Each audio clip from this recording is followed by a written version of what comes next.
یعنی اس کے ساتھ ریاستی طاقت جڑی ہے۔ بالکل. اب فرض کریں کوئی ایسا سرکاری نوٹیفیکیشن ترجمہ ہو رہا ہے جس میں لکھا ہے کہ یہ اختیار آفیسر انچارج کے پاس ہوگا. صحیح. اگر وہاں عام فہم لفظ استعمال کر لیا جائے تو عدالت میں اس دستاویز کو باقاعدہ چیلنج کیا جا سکتا ہے کہ یہ اختیار آخر کس مخصوص درجے کے افسر کو دیا گیا تھا۔ دفتری زبان میں ابہام یا ڈھیلے پن کی واقعی کوئی گنجائش نہیں ہوتی۔ واہ. یعنی مسئلہ صرف بات سمجھانے کا نہیں ہے، مسئلہ اس لفظ کے اندر جو چھپی ہوئی ریاستی طاقت ہے اس کا ہے. بالکل، آپ نے بالکل درست سمجھا۔ میں اسی فہرست میں ایک اور لفظ دیکھ رہی تھی، آنریری، جس کا اردو مطلب اعزازی ہوتا ہے. جی ہاں، آنریری عہدے ہوتے ہیں۔ اس کے لیے لغت میں اویتنک یا مانک دیا گیا ہے. اب یہ بتائیں، یہ اویتنک کی کیا منطق ہے؟ یہ تو کافی بھاری لفظ لگ رہا ہے. یہ بہت دلچسپ لفظ ہے۔ اگر آپ اس لفظ کو توڑ کر دیکھیں تو ہندی میں ویتن کا مطلب ہوتا ہے تنخواہ یا معاوضہ۔ اچھا، ویتن یعنی تنخواہ. جی، اور جب اس کے شروع میں آ لگ جاتا ہے تو یہ اس کی نفی کرتا ہے، یعنی اویتنک کا بالکل واضح مطلب ہے بلا معاوضہ کام کرنے والا۔ ہاں، تو یہ نیگیٹو پریفکس بن گیا. بالکل۔ اب آپ خود سوچئے، اگر ایک شخص کی ملازمت کے کاغذات میں اویتنک کی جگہ کوئی ایسا لفظ لکھ دیا جائے جس کا مطلب محض رضاکار ہو، ہاں، تو اس سے کیا فرق پڑے گا؟ فرق یہ پڑے گا کہ ہو سکتا ہے ریٹائرمنٹ کے وقت اس شخص کے پنشن کے حقوق پر قانونی بحث چھڑ جائے۔ رضاکار تو کوئی بھی ہو سکتا ہے، لیکن اویتنک ایک مخصوص سرکاری اصطلاح ہے۔ اوہ، صحیح. تو اس لیے ایک مترجم کے طور پر ایگزیکٹ استعمال کرنی ہوتی ہے. یہ تو واقعی بہت حساس معاملہ ہے. بہت حساس ہے، اسی لیے مترجم کی ذمہ داری بہت بڑی ہوتی ہے۔ چلیں دفتر میں بیٹھے افسران سے تھوڑا آگے بڑھتے ہیں اب، اور اس نظام میں جو وسائل اور معلومات کا بہاؤ ہوتا ہے اس کی بات کرتے ہیں. جی مالیات اور نقل و حرکت کا حصہ. ہاں، ہمارے ذرائع میں لفظ ہے آمد۔ اس کے دو ہندی متبادل دیے گئے ہیں، آگمن اور آئے۔ اسی طرح آمدنی کے لیے آئے ہے، جبکہ آمد و خرچ کے لیے آئے وائے استعمال ہوتا ہے۔ بالکل درست. اب دیکھیے، آئے کا مطلب تو مجھے سمجھ آتا ہے کہ چلیں پیسے آ رہے ہیں، لیکن اگر آمد کا مطلب محض حرکت یا آنا ہو تو وہاں طالب علم کیا کرے؟ یہی پر BSSC کے امتحانات کا ایک بہت ہی کلاسک ٹریپ یعنی ایک جال آتا ہے۔ اچھا، کیسا جال؟ اگر پچھلے پرچوں کا جائزہ لیا جائے نا تو ایک لفظ جو بار بار دہرایا گیا ہے وہ ہے آمد و رفت۔ ایک منٹ، ہاں مجھے یاد پڑتا ہے کہ یہ سوال واقعی پچھلے سہایک اردو انوادک کے امتحان میں آ چکا ہے۔ جی بالکل آیا تھا۔ تو اس میں طلباء عموماً کیا غلطی کرتے ہیں؟ ہوتا یہ ہے کہ طلباء عام طور پر لفظی ترجمے کی طرف بھاگتے ہیں۔ وہ آمد کا ترجمہ آگمن کر دیتے ہیں اور رفت کو الگ سے پرستھان لکھ دیتے ہیں، اور بیچ میں اور لگا دیتے ہوں گے، یعنی آگمن اور پرستھان۔ بالکل، یہی سب سے بڑی غلطی ہے۔ یہ عام بول چال میں تو شاید چل جائے، لیکن دفتری ہندی زبان میں مرکب الفاظ کو ترجیح دی جاتی ہے۔ تو پھر اس کا درست متبادل کیا ہوگا؟ اس کا بالکل درست اور ٹیکنیکل متبادل ہے آواگمن۔ آواگمن؟ یہ تو ایک ہی لفظ بن گیا۔ جی، یہ ایک اکیلا لفظ آنے اور جانے دونوں کے مفہوم کو اپنے اندر مکمل طور پر سمیٹ لیتا ہے۔ ایک اچھا مترجم وہ ہوتا ہے جو جملے کو پھیلانے کے بجائے اسے سکیڑ کر اس کی قانونی شکل برقرار رکھے۔ یہ تو ان تمام امیدواروں کے لیے ایک بہت بڑا اشارہ ہے جو امتحان میں لمبے چوڑے جملے بنا کر یہ سمجھتے ہیں کہ بھائی انہوں نے بہت اچھا ترجمہ کر لیا ہے۔ بالکل، اختصار ہی دراصل مہارت ہے۔ صحیح۔ اسی مواصلات کے حوالے سے میں ایک اور لفظ پر بات کرنا چاہ رہی تھی۔ لغت میں معلومات دینے کے لیے لفظ آگاہ کا متبادل سوچت یا اوگت دیا گیا ہے، جی، اور آگہی کے لیے سوچنا یا وگیپتی۔ مجھے نا یہ وگیپتی کا تصور بڑا دلچسپ لگتا ہے۔ وہ کس طرح؟ دیکھیں، جیسے ہم موبائل فون استعمال کرتے ہیں نا، جی جب بھی کوئی نئی اپ ڈیٹ آتی ہے تو اسکرین پر ایک نوٹیفیکیشن پاپ اپ ہوتا ہے۔ صحیح۔ تو کیا ہم کہہ سکتے ہیں کہ حکومت کا جو نوٹیفیکیشن ہوتا ہے وہ یہ وگیپتی ہے؟ یہ استعارہ بڑی حد تک درست ہے۔ لیکن فرق صرف وزن کا ہے۔ مطلب سوچنا ایک عام اطلاع ہو سکتی ہے جو میں آپ کو دے سکتی ہوں یا کوئی بھی کسی کو دے سکتا ہے۔ اچھا، اور وگیپتی میں کیا خاص بات ہے؟ جب حکومت اپنی کوئی پالیسی، کوئی نیا قانون یا کوئی باقاعدہ حکم نامہ عوام تک پہنچانا چاہتی ہے تو وہ اخبارات یا سرکاری گزٹ میں جو چیز جاری کرتی ہے اسے وگیپتی کہا جاتا ہے۔ یعنی یہ کوئی عام میسج نہیں ہوتا؟ بالکل نہیں، یہ محض ایک اطلاع نہیں ہوتی، یہ ایک ریاستی اعلان ہوتا ہے جس کی تعمیل ضروری ہوتی ہے۔ واہ، یہ باریکیاں واقعی ترجمے کو ایک سائنس بنا دیتی ہیں۔ اور سائنس کا لفظ آپ نے بالکل صحیح استعمال کیا۔ اور سائنس کا ذکر آ ہی گیا ہے تو چلیں ان دفتری امور کی طرف چلتے ہیں جن کا تعلق ٹیکنیکی اور سائنسی محکموں سے ہے۔ جی، آلات والا حصہ۔ سچ پوچھیں، جب میں نے ذرائع میں آلات کی فہرست دیکھی نا تو میرا ذہن بالکل الجھ کر رہ گیا۔ اچھا، کیوں الجھ گیا؟ کیا فہرست بہت طویل تھی؟ طویل بھی تھی اور کافی پیچیدہ بھی۔ مطلب لغت میں آلہ کے لیے ینتر یا اپکرن تو دیا گیا ہے، لیکن پھر قسمیں شروع ہو جاتی ہیں۔ جی بالکل، مختلف قسم کے آلات ہوتے ہیں۔ اب دیکھیں، آلہ برق پیما یعنی ودیوت ماپک ینتر، پھر آلہ پیمائش یعنی ماپک ینتر، اسی طرح آلہ خوردبین، سوکشم درشک ینتر، صحیح پڑھ رہی ہیں آپ۔ اور آلہ مقیاس الحرارت یعنی تاپ ماپک ینتر، اور آخر میں آلہ مکبر الصوت یعنی دھونی وستارک ینتر۔ بھائی، ایک امیدوار امتحان کے اتنے شدید دباؤ میں ان تمام بھاری بھرکم ینتروں کو یاد کیسے رکھ سکتا ہے؟ یہ واقعی ایک چیلنج لگتا ہے دیکھنے میں۔ کیا ان کو رٹنے کے علاوہ کوئی اور راستہ نہیں ہے؟ کوئی تو شارٹ کٹ ہوگا؟ بالکل شارٹ کٹ ہے، اور وہ شارٹ کٹ رٹا لگانے میں نہیں ہے بلکہ زبان کے پیٹرن کو سمجھنے میں ہے۔ پیٹرن؟ کس طرح کا پیٹرن؟ دیکھیں، آپ کو یہ پوری فہرست یاد کرنے کی ضرورت ہی نہیں ہے۔ آپ کو صرف اردو اور ہندی کی تشکیل کے جو بنیادی طریقے ہیں انہیں سمجھنا ہے۔ اچھا، وہ فارمولا کیا ہے؟ ذرا اسے کھول کر بیان کریں، سننے والوں کے لیے بہت فائدہ مند ہوگا۔ بالکل، دیکھیں، اردو میں جب ہم کوئی ایسا آلہ بناتے ہیں جو چیزوں کو ناپتا ہے تو ہم اس کے آخر میں لاہے کا پیما لگاتے ہیں۔ جیسے برق پیما۔ بالکل، یا مسافت پیما۔ اور اگر کوئی آلہ دیکھنے کے کام آتا ہے تو ہم اس کے ساتھ بین لگاتے ہیں، جیسے خوردبینی یا دوربین۔ ہاں، یہ تو اردو کا عام اصول ہے۔ تو ہندی میں کیا ہوتا ہے؟ ہندی زبان بالکل اسی منطق پر کام کرتی ہے، لیکن اس کے لیے سنسکرت کے بنیادی الفاظ استعمال ہوتے ہیں۔ ہندی میں ناپنے والے کے لیے ماپک اور دیکھنے والے کے لیے درشک کا لفظ استعمال ہوتا ہے۔ اوہ اچھا، یعنی ماپک اور درشک۔ جی، اب اگر امتحان میں لفظ خوردبینی آ جائے تو آپ کو گھبرانے کی ضرورت بالکل نہیں ہے۔ آپ کو پتا ہے کہ خرد کا مطلب ہے چھوٹا، جسے ہندی میں سوکشم کہتے ہیں۔ صحیح۔ اور بین کا مطلب ہے دیکھنے والا یعنی درشک۔ اب ان دونوں کو ملائیں۔ سوکشم اور درشک، تو یہ بن گیا سوکشم درشک ینتر۔ کیا بات ہے، بالکل صحیح۔ یہ تو واقعی ایک زبردست تکنیک ہے۔ یعنی اگر میں ایک اور مثال لوں، لفظ مقیاس الحرارت ہو، جسے ہم عام زبان میں تھرمومیٹر کہتے ہیں، تو اس کا اردو مفہوم تو ہے حرارت ناپنے والا آلہ۔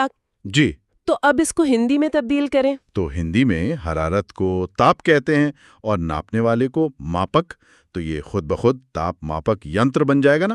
بالکل صحیح پکڑا آپ نے۔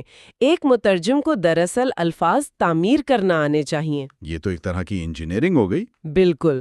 جب آپ کو جڑوں کا یعنی روٹ ورڈز کا علم ہو جاتا ہے نا، تو امتحان کے دوران اگر کوئی ایسا نیا آلہ بھی دے دیا جائے جو آپ نے لغت میں نہ پڑھا ہو، تب بھی آپ بنا سکتے ہیں۔ جی ہاں، تب بھی آپ اس کا درست ہندی متبادل خود تخلیق کر سکتے ہیں۔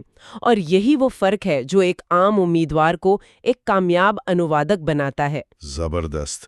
اچھا، سائنسی آلات اور اس طبعی دنیا کو ناپنے کی بحث سے درا نکلتے ہیں اور اب ان موضوعات کی طرف بڑھتے ہیں جو انسانوں کو کنٹرول کرنے سے متعلق ہیں، یعنی سیاست اور ریاست کا حصہ۔ بالکل، کیونکہ ریاست صرف دفتروں اور آلات سے تو نہیں چلتی نا، بلکہ یہ سیاست اور طاقت کے زور پر بھی قائم ہوتی ہے، اور کبھی کبھار یہ نظام درہم برہم بھی ہو جاتا ہے۔ جی، ہنگامی حالات بھی آتے ہیں۔ ہاں، تو ہمارے پاس سیاسی سطح کے کچھ الفاظ ہیں، جیسے آل انڈیا، جسے اکھل بھارتیہ کہتے ہیں، اور آل پارٹیز یعنی سرو دلیہ۔ ٹھیک ہے۔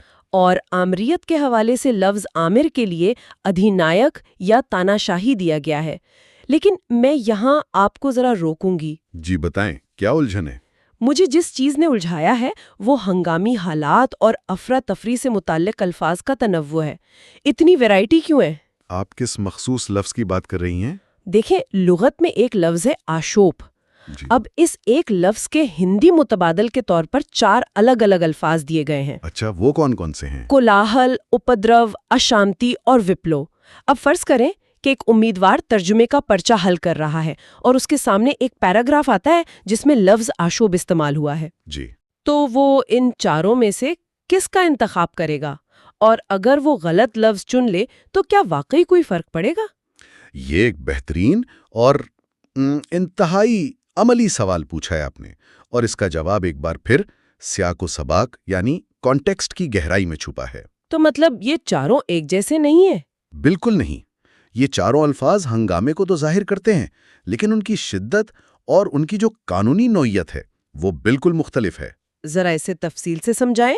دیکھیں، کولاہل کا مطلب محض شور و غل ہے، جیسے کسی مصروف بازار کا شور یا بچوں کا شور۔ اچھا، یعنی اس میں کوئی خطرہ نہیں ہے۔ جی، پھر اشانتی اس سے تھوڑا اوپر کا درجہ ہے، یہ معاشرتی یا سیاسی بے چینی کو ظاہر کرتا ہے۔ لیکن جب ہم اپدرو یا وپلو کی بات کرتے ہیں تو معاملہ بالکل ہی بدل جاتا ہے۔ وہ کیسے؟ وپلو کا مطلب کھلی بغاوت، تباہ کن فساد یا ریاستی نظام کے خلاف پرتشدد ہنگامہ ہے۔ یہ قانون کی نظر میں ایک بہت بڑا جرم ہے۔ او، اس کا مطلب یہ ہوا کہ اگر میں کسی پولیس رپورٹ یا FIR کا ترجمہ کر رہی ہوں جس میں درج ہے کہ شرپسندوں نے شہر میں آشوب برپا کر کے ریاست کے خلاف ہتھیار اٹھا لیے، جی، تو آپ کیا لفظ استعمال کریں گی؟ اور اگر میں وہاں آشوب کا ترجمہ کولاہل کر دوں تو میں نے تو قانونی طور پر ایک سنگین بغاوت کو محض گلی محلے کے شور شرابے میں تبدیل کر دیا۔ عین اسی جگہ ایک مترجم فیل ہوتا ہے یا پاس ہوتا ہے۔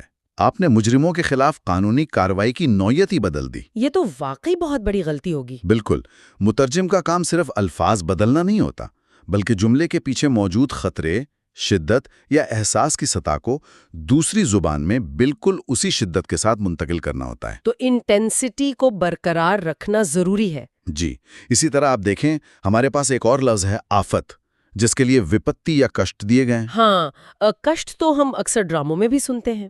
جی، کشتہ عام طور پر ذاتی تکلیف کے لیے آتا ہے، لیکن اگر حکومت کسی سیلاب یا زلزلے کا نوٹیفیکیشن جاری کر رہی ہے تو وہ وہاں وپتی استعمال کرے گی، کیونکہ یہ کسی بڑے پیمانے کی مصیبت کو ظاہر کرتا ہے۔ کیا کمال کی تفصیل ہے یہ ثابت کرتا ہے کہ زبان کس طرح معاشرے کے مختلف پہلوؤں کا احاطہ کرتی ہے۔ جی بالکل۔ اور زبان صرف تباہی اور ہنگامے تک محدود تو نہیں ہوتی نا؟ دفتری خطوط میں خصوصاً جو ماحولیاتی یا تشخیصی رپورٹس ہوتی ہیں ان میں عمومی حالات، ملاوٹ اور شروعات سے متعلق الفاظ بھی کثرت سے استعمال ہوتے ہیں۔ بالکل، اور اس حصے میں ہمارے پاس کافی سارے تجریدی تصورات شامل ہیں جو سرکاری زبان کو ایک خاص رنگ دیتے ہیں۔ ہاں، اگر ہم ماحولیاتی محکمے یا صحت عامہ کی رپورٹس کی بات کریں تو ملاوٹ اور گندگی سے متعلق الفاظ بہت اہم ہو جاتے ہیں۔ جی، ان کا روزانہ استعمال ہوتا ہے اس رپورٹس میں۔ لغت میں آمیختہ کے لیے مشرت اور آمیزش کے لیے مشرن یا ملاوٹ درج ہے۔ ٹھیک ہے۔ لیکن منفی معنوں میں آلائش ہے جس کا مطلب مل یا ملینتا ہے، اور پھر آلودہ کے لیے تو کئی درجے دے دیے گئے ہیں، جیسے آڑتر، لتھڑا ہوا، اوت پروت، مل یکت اور لپت۔ بھئی ان میں فرق کیسے کیا جائے؟ یہاں بھی نا وہی شدت اور مفہوم کا اصول لاگو ہوتا ہے جو ہم نے پہلے ڈسکس کیا۔ مشرن محض دو چیزوں کا مل جانا ہے۔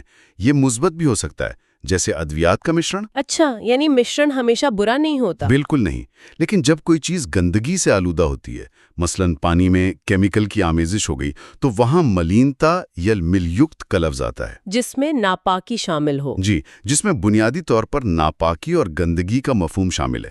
ایک سرکاری ماحولیاتی رپورٹ میں اگر آپ آلودہ پانی کے لیے محض مشرت یعنی مکسڈ لکھ دیں گے تو وہ اس واقعے کی سنگینی کو کم کر دے گا۔ یہ باریکیاں سمجھنا واقعی ضروری ہے۔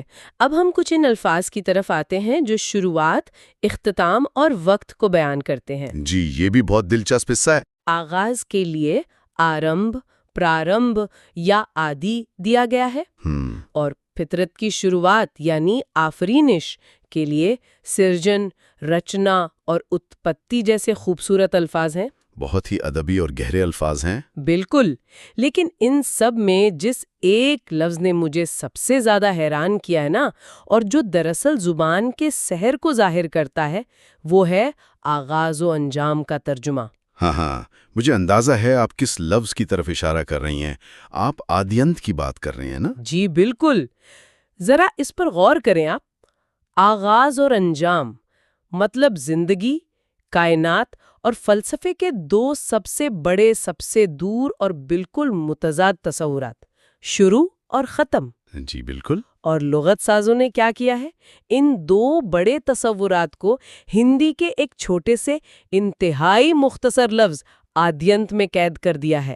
مجھے تو یہ ایسا لگا جیسے کسی نے ایک بہت بڑی فائل کو زپ کر کے ایک چھوٹے سے فولڈر میں سمیٹ دیا ہو۔ یہ بہت زبردست تشبیہ دی آپ نے۔ یہ جو حیرت آپ کو محسوس ہو رہی ہے نا، یہی دراصل ہندی گرامر میں سندھی کی طاقت ہے۔ سندھی یعنی الفاظ کو جوڑنا؟ جی، الفاظ کو جوڑنے کے اصول۔ اگر ہم اسے کھولیں تو اس میں آدی کا مطلب ہے شروعات اور انت کا مطلب ہے انجام۔ اچھا، آدی اور انت۔ جی، جب آپ ان دونوں کو ملا کر ایک لفظ بناتے ہیں تو وہ آدینت بن جاتا ہے، اور دفتری زبان میں اس طرح کا اختصار صرف خوبصورتی کے لیے نہیں ہوتا۔ تو اس کا کوئی پریکٹیکل فائدہ بھی ہے؟ بالکل، اس کا ایک عملی مقصد ہوتا ہے۔ قانونی تحریروں میں جملے جتنے مختصر اور ٹھوس ہوں گے، ان کے معنی میں ہیر پھیر کرنے کی گنجائش اتنی ہی کم ہوگی۔ واہ، یہ تو ترجمے کے حوالے سے ایک زبردست سبق مل گیا، یعنی کم سے کم الفاظ میں زیادہ سے زیادہ قانونی وزن پیدا کرنا۔ یہی ایک اچھے مترجم کی پہچان ہے۔ کچھ دیگر عمومی الفاظ کا بھی میں تیزی سے ذکر کر دوں جو لغت کے اس حصے میں موجود ہیں۔ واضح کرنے کے لیے آشکار کا متبادل پرگٹ یا وکٹ دیا گیا ہے۔ جی، آسودگی کے لیے سمپنتا یا تشٹی، آشیانہ کو نیڑ اور آغوش کو کول یا اتسنگ کہا گیا ہے۔ کسی رویے کو ظاہر کرنے کے لیے آمادہ کے لیے تتپر یا ادیت، اور اگر کوئی منفی رویہ ہو جیسے آوارہ تو اس کے لیے لمپٹ یا کچرتر لکھا گیا ہے۔ بالکل۔ یہ سب الفاظ روزمرہ کی دفتری خط و کتابت میں کہیں نہ کہیں استعمال ہوتے رہتے ہیں۔ اگر ہم آج کی اس پوری گہری گفتگو کو سمیٹیں تو لغت کے اس آ سے شروع ہونے والے حصے نے ہمیں ایک بہت بنیادی اصول سکھایا ہے۔ اور وہ اصول کیا ہے آپ کی نظر میں؟ وہ یہ کہ جو لوگ ترجمے کو اپنا پیشہ بنانا چاہتے ہیں یا خاص طور پر BSSC کے سہایک انوادک امتحان میں بیٹھنے والے ہیں، جی، انہیں یہ سمجھنا ہوگا کہ ایک کامیاب مترجم زبان کا کلرک نہیں ہوتا، وہ زبان کا انجینئر ہوتا ہے۔ کیا بات ہے، بالکل صحیح کہا آپ نے۔ مطلب اسے پتہ ہونا چاہیے کہ آمدہ اور رفت کو کیسے جوڑنا ہے، آلات کے ناموں کے پیٹرن کیسے کام کرتے ہیں، اور کولاہل اور وپلوں کے درمیان جو قانونی فرق ہے وہ کیسے کسی مقدمے کی سمت بدل سکتا ہے۔ بالکل، اسے معلوم ہونا چاہیے کہ ایک عام بول چال کا لفظ جب کسی سرکاری کاغذ پر اترتا ہے تو اسے اپنا لباس اور اپنا وزن کیسے بدلنا پڑتا ہے۔ اور یہی وہ باریک بینی ہے جو کسی بھی امیدوار کو ہزاروں کی بھیڑ سے نکال کر اس کرسی تک پہنچاتی ہے جس کے لیے وہ امتحان دے رہا ہے۔ مجھے پوری امید ہے کہ سننے والوں کو، خاص طور پر امتحان کی تیاری کرنے والوں کو، اس گفتگو سے بہت فائدہ ہوا ہوگا۔ جی، مجھے بھی یہی امید ہے۔ تو آج کے اس تفصیلی جائزے کو ہم یہیں اختتام کی طرف لے جاتے ہیں۔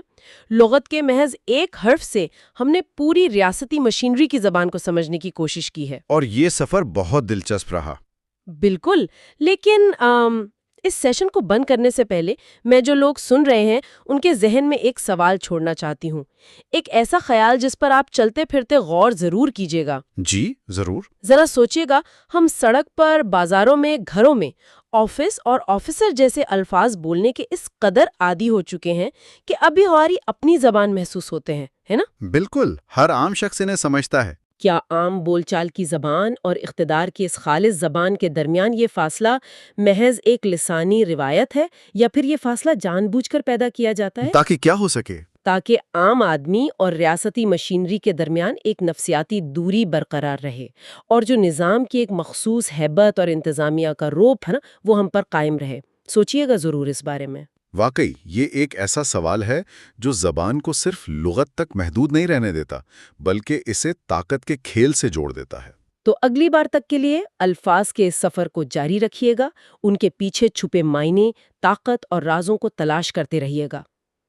خدا حافظ خدا